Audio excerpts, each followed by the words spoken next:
They said teaching is a noble profession, yet it is among those jobs with a low pay for professionals, especially in the Philippines. Not to mention the class resources you'd have to provide yourself when you're working in a public school. And this is one of the reasons why Jelly took the opportunity of teaching in Singapore as an ECE teacher after 3 years of teaching in a private school in the Philippines. I worked in Singapore for 10 years. Co-teacher ko from Pinas, nagpunta siya ng Singapore. So, kailangan, mag-apply ka ng New Zealand, maganda yun. Then, from doon na kami nag-usap. Every time na mag-meet kami, kasi may friend din siya na nandito. So, siya yung ini-encourage. Tapos siya, since syempre alam natin yung budget, siya yung nag-ano sa akin na, ikaw, kaya mo yan, go. Her husband went to work with her in Singapore as a process engineer. Both of them were working there while their only son was well looked after by their families in the Philippines. And this is a sacrifice they have to take to be away from their son, because living in another country is not as easy as what many Filipinos back home think. How did you process your papers? Start ng NZQA, doon ako nag-aano ng mga processing papers kasi she was a silent reader of the Filipino teachers in New Zealand page. Aside from some encouragement from a friend in Singapore, she processed her teacher registration by herself. yung friend ko, may mga questions siya na tinatanong doon sa isa namin, yung sa friend niya mismo, dito, tapos yun, nire-review niya lang sa akin yung, pero the whole process, yun lang, basa lang doon sa page mismo. One reason why she prefers New Zealand is the work-life balance that she heard about. Because in Singapore, she would work for at least 10 hours a day and would still bring some paperwork home, which made her feel like she just lived to work, not work to live. But this country offers immigrants better opportunities for the family, including free education for children in state schools, unlike in Singapore, where education is very expensive even to residents.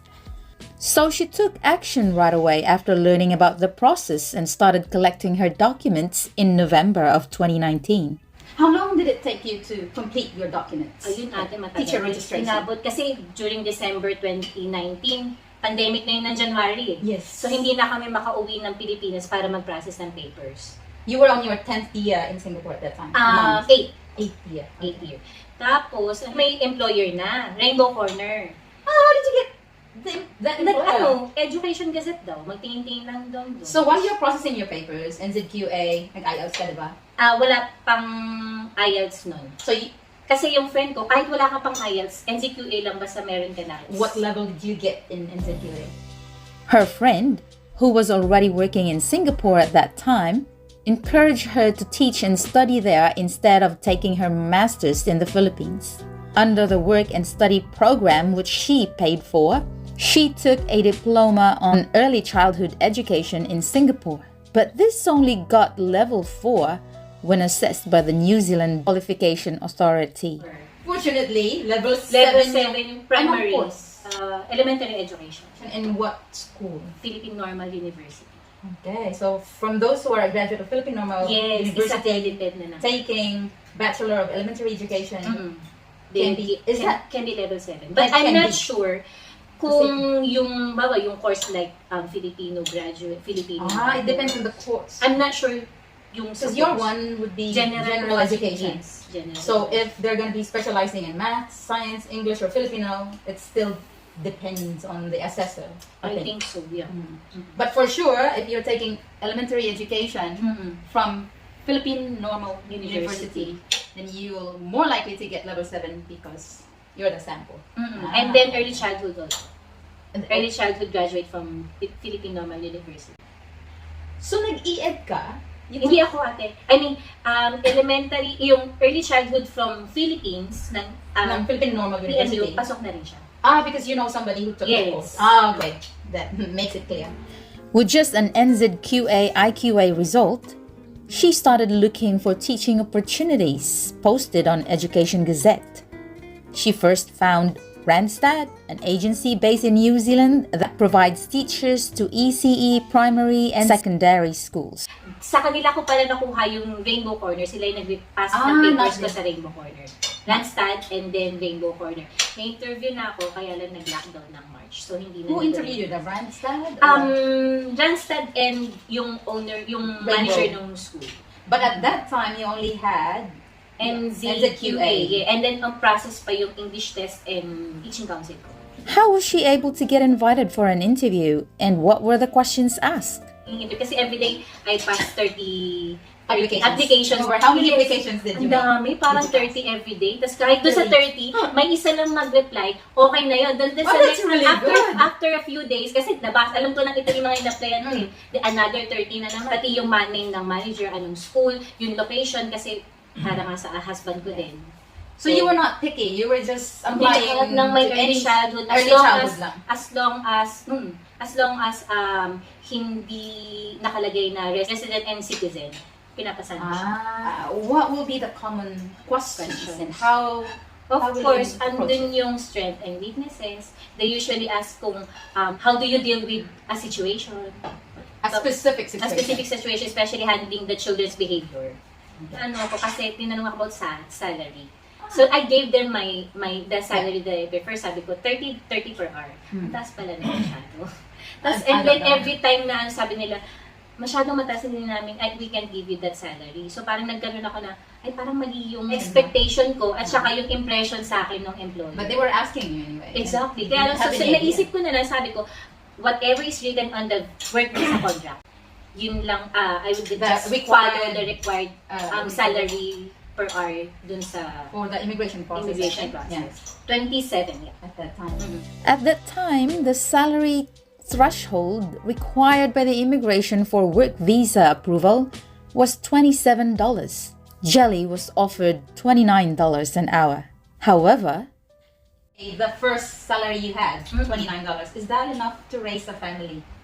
Enough naman siya, kaya lang yung work mismo na ginagawa ko doon sa 29, I'm willing to trade the $2 na maging 27 na lang ako as long as okay yung mental and then yung physical. Sabi ko nga sa boss ko kahapon, I'm not the right person to ask if this enough or not because I'm not really counting the money. I'm for the yung well-being. Exactly. Kasi kaya ka nga you're here in New Zealand for work-life balance. Yes. So, yun. Ikaw talaga yung maghahanap. And anyway, you can have the best of both worlds. You can have a work-life balance with a high salary pay. Parang, kung makakahanap ka nun sa isang company, mas okay. Pero kung mamimili ka, i-weigh mo, gusto dun ako sa work-life balance. she took the IELTS in Singapore as it was the requirement for teacher registration. But she didn't pass the writing test, so she took PTE, but...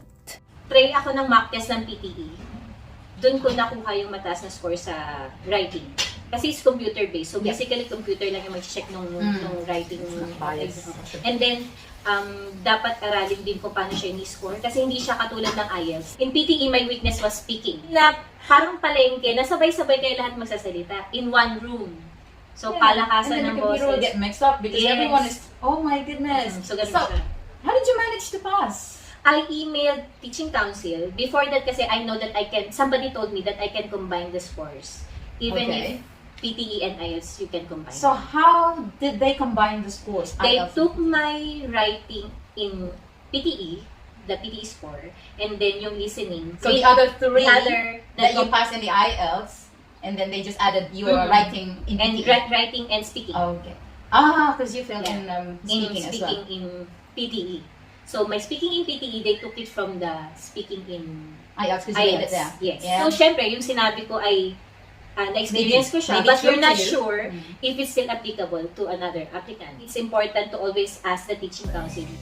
It wasn't easy to process her teacher registration. It's difficult for me kasi we're based in Singapore and we need to ask somebody in Philippines. Special power of attorney. Yes, PA. Yes, and to authorize somebody to request papers for you. Yes, especially for teaching license. When you taught in Singapore, were you required PRC license? No, we're not required. So it's expired na. And it's required now in teaching council. Not in the NZQA. Not in the NZQA. So they require passport, of course. That's very basic.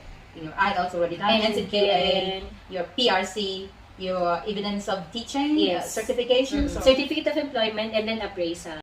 like trainings. Mentoring also kailangan daw. Ay, kasama siya sa requirements. Pero the thing is, we don't have mentoring there. We gawa lang ako ng letter na we don't have proper mentoring program in the Philippines. You wrote it yourself? Yeah, and then I just asked him to sign.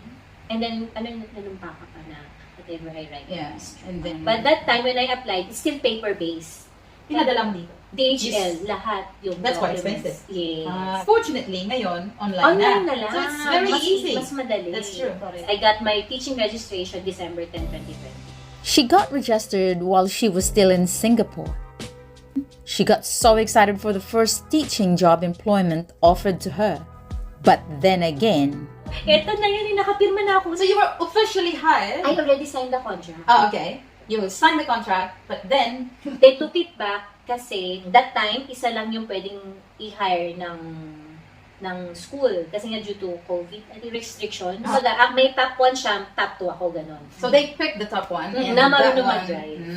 So, hindi ako na-considered. So, Because you're not syempre driving in frustrated ako. Hanap ako ulit. Kung Yeah. sino yung mauna magbibigay sa akin ng contract, yun na. Mm. No No interview, no Need. reference check. No reference check. Mm-mm. They were badly in need of teacher. But the thing is, red flag pala siya. when she finally found an employer to support her work visa application, she doubted she could do the process by herself. So she took the services of an agency. Around how much in peso? Ang inabot namin, Roughly. 7,000. New Zealand dollars. New Zealand dollars. Okay. Sorry, SGD.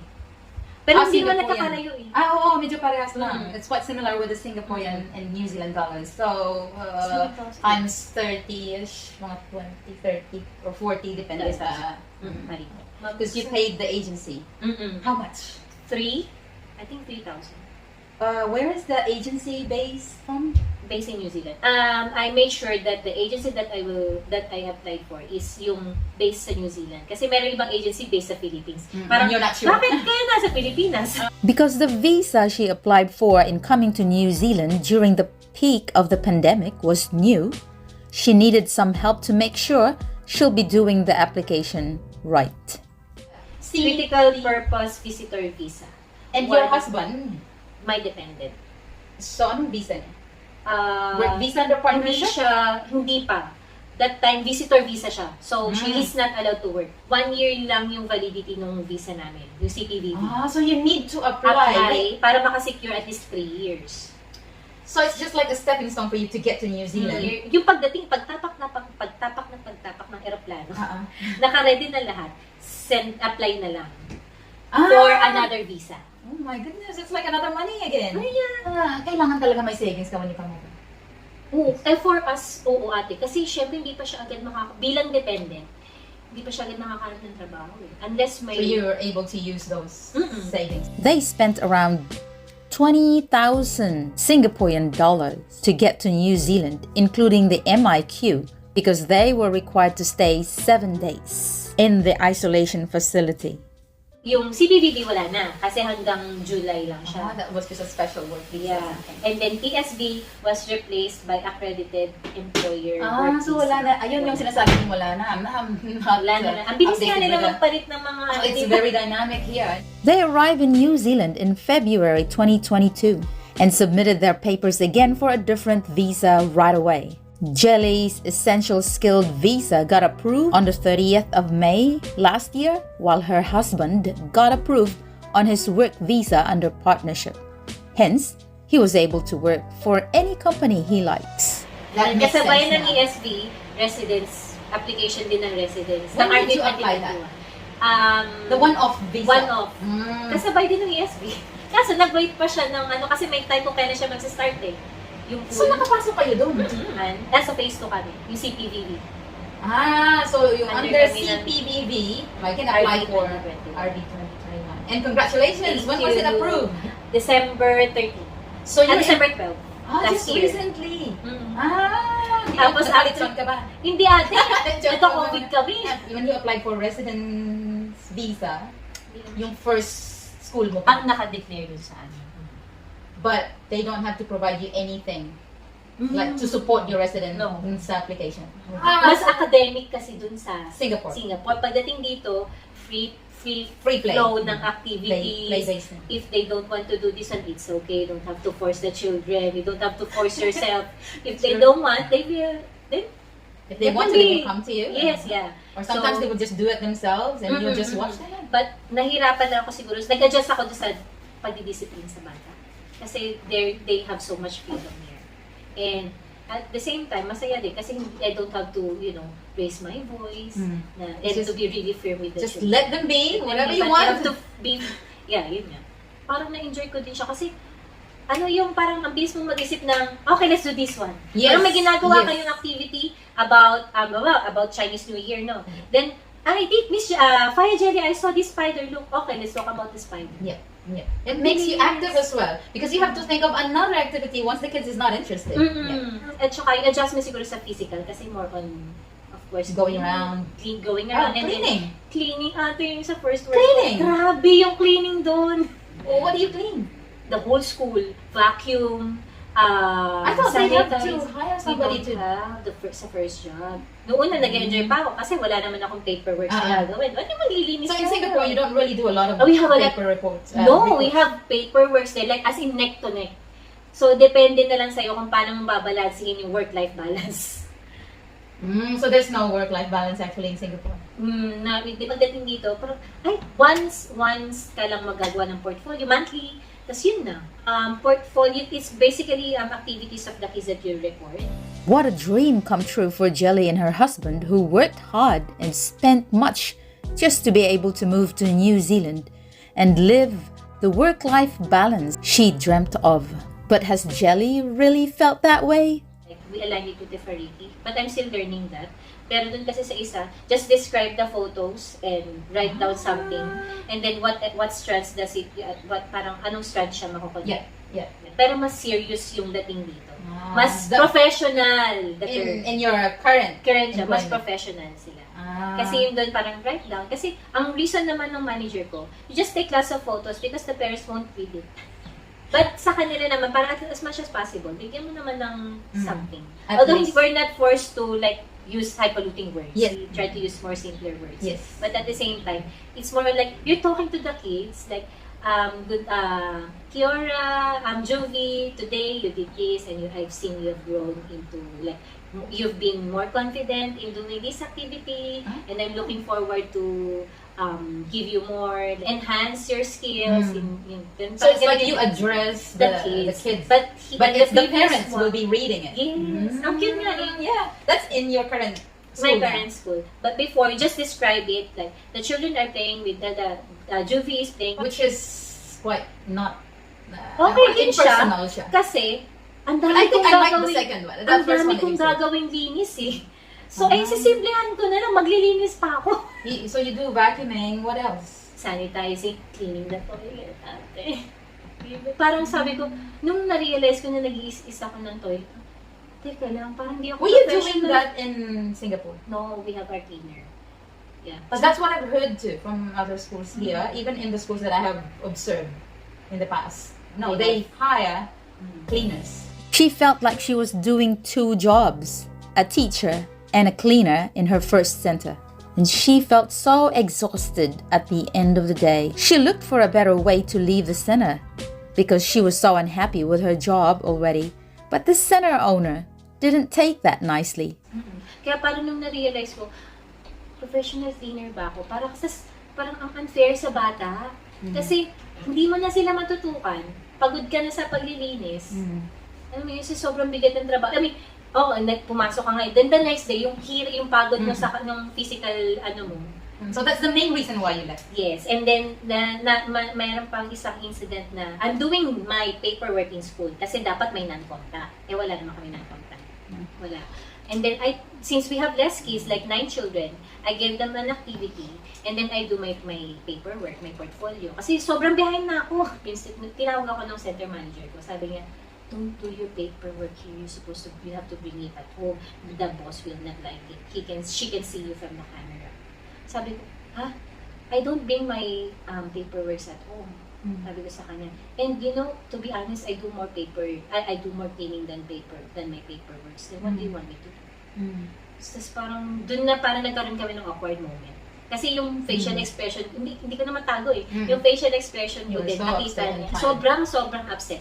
And then every time I ask her about the mentorship, wala rin siyang They didn't provide you mentorship. We had the calendar of activities. I saw my name there. This day, Jelly needs to update the goals or create goals for my self-improvement yata, parang gano'n. Parang professional growth cycle. Yes. Pero wala din siya. Pinalo up ko siya. And then tinanong ko, paano ba tong goals? Ano ba yung goals na ano? Goals for the children. Parang, di ba parang sa akin dapat yun? Parang self-improvement yun as a professional improvement as a teacher. Professional growth cycle, but it still has to match with the goal with the kids as well. Okay. What about here in the second? I mean, mentor kami. That's good. So how long will it be for? Ang naka-indicate doon sa NCQA ko is I need 1 year mentorship. But I'm not sure with them how will they do it. Kasi parang kulang pa eh. You feel like it's not enough? There were other people whom she met and were so kind enough to help them settle in a new country. She was advised and guided as to how to approach the challenges, especially at work. Ang hirap sa loob na may kinikimkim ka na something na hindi ka makamove, hindi ka makagawa ng next step. Parang gano'n. So sabi ko, para respect na rin siguro sa kanila. Kaya giving them a heads up. Na para makapaghanap din sila ng kapalit ko. Yeah. Para kasing nagkaroon ako ng sleepless nights nung 1 week, ng 1 week na sinabi ko sa kanya, and during the 2 months notice. Yeah. Kasi we have lots of cameras in the room. You're keeping an eye on you. Kada magri-ring yung phone, parang maano ko, ano na naman ginawa ko? May nasabi ba ako? Kasi the cameras can hear and see and can speak. So, ayun. And then, kada makikita ko yung kotse niya na nasa school, parang yung nervous ko. Anxious because she's not happy that you're gonna and then she might make some stories out of whatever. Kasi may history siya ng ganun sa mga nauna sa akin. Even told us that you cannot talk directly to the center manager. Everything you, like, whatever your plan is, you have to tell it to me first. And then siya yung magre-relay dun sa taas. So parang, paano pag mali yung words? Mali yung interpretation. Kasi may mga ganun happens. So yun yung kinakatakot ko din. So, kaya nga nagkaroon na sabi ko, bakit may legal matters? Talk to the legal team. Ang ayos-ayos naman ang pagpapaalam ko. Based on her first horrible experience with an employer, she is now advising immigrants to know their rights and seek advice. So you look for a lawyer? Na makakatulong sa amin that time, yeah. Who was it? Dumlao, shout out. Angelo Dumlao. And then, I also contacted Ronan, I forgot his last name. Di Guzman, Ronan Di Guzman. And then, even Migrante Aotearoa. I think that's another Facebook page? Yes, for Filipino migrant workers. Yes.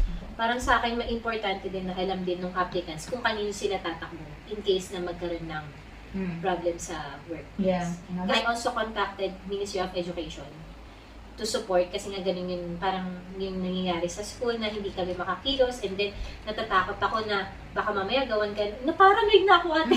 It's what's scary. Pero kasi parang protection kasi hindi mo alam yung hawak mo sa bata. May stories na kasi may mga bata tayo na ayaw sumama sa'yo, naglulupa sa'yo, ganyan. So yun nga, might be used against me. Let's find out how she is going with her new environment now. Yung sa behavior ng children, medyo nahihirapan pa ako dun sa part na yun kasi free nga sila yun. Pero okay naman dito kasi pwede ka maging firm sa bata and at the same time, loving but firm. And then, syempre may mga bata na may high needs. And then, ang maganda dito sa school kasi natututukan din nila yung mga special needs children. So the way you get extra support, like na napupunta sa school to guide the children. Nila sa mga what about in your community here? Yung sabi kasi nila medyo magulo daw, pero so far dito hindi naman. Okay naman ang Manurewa, no? Okay naman. Pero last time nung dyan sa may una namin, saan ako nagtuturo? Sa una namin bahay, yung kapitbahay namin na nakawan ng car. So watch out ka lang din, pero so far dito okay naman. Discrimination or racism, bullying that you've experienced? Is that considered bullying? If it's repetitive, I mean, would doon say sa yes. previous, hindi naman. Pero But you with the cannot- community that I work with, hindi. If everyone was doing it, so it becomes common in that community. What about the communication? Because I know it's quite different from... Yun na, medyo, kasi ako, nahihiya akong mag-speak ng Maori pa. Maori. We are encouraged, but slowly, kasi sa Singapore experience ko, Chinese, so parang, I learned to speak a few Chinese words, pero yung parang play lang. Pero dito kasi, as much as possible, You gotta speak in encouraging us. Maori. Yeah, and that's one of my goals. Susulat mo yan sa Sa professional growth cycle. Yes, yun yung goal na ina-achieve ko. Is there a support from the school for you to achieve that goal? Yes, Like- ate, we have mentor. Okay, that's good. So what I did, yung sa classroom ko, I put the English words and then the translation. The Maori word. Yeah, Maori words. So ideally, they want you to be able to speak in Maori, but when they hired you, kind of, it's okay. If you don't know it yet, we will train you. Which is okay din kasi parang another language. Working hours dito sa ECE ate. Sarap. Like, yung pag-uwi mo ng hanggang pasok ka ng work ng 8, then uwi ka na ng 4:30, and then you do your... That's true in your work now. Yeah, In- but in for your school other now. centers, not sure. So iba-iba sa ibang center. Iba-iba sa ibang center. Kasi yung previous work ko, 7 to 6. Ayun yung opening ng school. But like ako, 9 to 6. So 7 Rostered, to we have rosters. probably, if you're opening, 7 to 4 or 5? Yes, 7 to 4. 7 to 4, and then if you're coming late, 9, you'll be 9 to 6. finishing late. Yeah. 9 Kaya to lang the 6. problem is, paano pagka-absent yung opening? So, ikaw itatap nila na... And then lang you'll ba be sa'yo doing to- 7 to 6. Yes, it's okay for you to extend, ganyan. But you can say no, can't you? Sa You haven't previous, tried sa yet. previous one, no, I haven't tried. Although she admits it's not a happy ever after yet, until they are reunited with their son too, very soon, hopefully. That's why they rented a whole house as they are expecting to have him come over to New Zealand this year. Kinausap ako ng boss ko, paano pagdating ng anak mo? Why didn't you bring your son straight away? Magastos kasi ate pag uwi pa. Pag magagaling kami from Philippines, we have to process POEA. So you flew from Singapore Without to New Zealand straight yeah. away, and that was just easy. Parang lumabas ka lang. That's all. Parang Ang mas madaling process is from Singapore. Yung mga teachers from Singapore flying to New Zealand. Recommended talaga ang New Zealand for those with families. Yung may But at least they are a bit settled now, as well as her husband in his new work as a maintenance planner. Pero yun nga, parang before ka pumunta dito, bukod sa salary, because bukod sa, aside from the checking the background ng school, maganda rin malaman mo kung kanino ka tatakbo, if ever. That's true. So that's the best advice to you guys if you're planning to come over to New Zealand. Know a lot of things and don't just grab the opportunity just because it's so shiny. It's good that we have this Facebook pages, group pages, but it's still different to, find a community probably that you can talk your problem with. So you just want to share that one with particular group of friends whom you think can guide you, can give you best advice. And this is why I'm doing this interview, so that different experiences have different learning. So tips mo, when you moved to this second school, were you interviewed? I was interviewed and yun, What did they ask? They asked me, actually inunahan ko na sila. You might wonder, I arrived 4 months ago and then I'm here applying for a job. This is what happened. Inunahan ko na. And then, are there any other questions that you probably want to share with them that they need to prepare? Usually how to handle different difficult Situations. especially in privacy ng kids, like what would yung pagka may beating or ano na nangyari sa bahay, parang gano'n. So how are you going to deal with it? If the kids experience beating at home. Yes. How are you going to deal with it? I don't even know how. I think to- I will just tell inform the leader or the Leader. manager. Usually yun naman. Yun naman yung gusto nila ding marinig. And then, yung, how do you handle yung challenge with the challenging colleagues? Parang, yeah. So how did you answer that? Sabi ko sa kanila, I've been through, like, naging aggressive na rin ako before, and then ngayon yung quiet type na lang na accept na kung anong sabihin nila. Ganun. Pero sabi ko sa kanila, ako kasi, more on, nagpa-process ka muna sa isip mo kung papatuloy ko ba siya or hindi na? Or magko-contemplate ka muna sa sarili mo. That's what you Before, thought. yeah. Do your research online, check it online. For those who are aspiring to be teachers in New Zealand, join the page, marami kayong matututunan doon. And then, huwag kayong mahiya kasi very friendly naman yung mga teachers. If you have questions, just post it there. And then, use the search button. Type in the search icon. Yeah, the search icon, whatever you're looking for. Lalabas naman doon, even yung comments doon, tsagain yung basahin yung mga comments. Yun nga yung ina-advise ko lagi doon sa mga nagtatanong na, basahin nyo lang para kayo nagbabasa ng newspaper. Ulit-ulitin nyo. Kasi meron kayong makukuha bag. Even yung comments, kahit pang ulit-ulit natin, binabasa ko yun. Mayroon ba agency dito? Randstad and EP Education. But they will still require you to have You still have to do, unless they're assisting you to do NCQA and teaching council. They normally require you to have that already. That's what I've seen in their posts.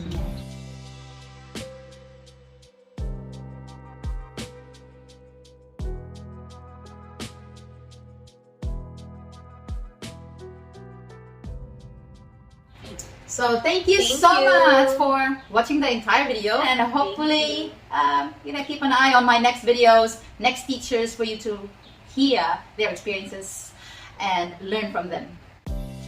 So if you like this video, I would greatly appreciate your thumbs up to encourage me to do more. And please don't forget to subscribe and hit the notification bell to be updated of my latest uploads.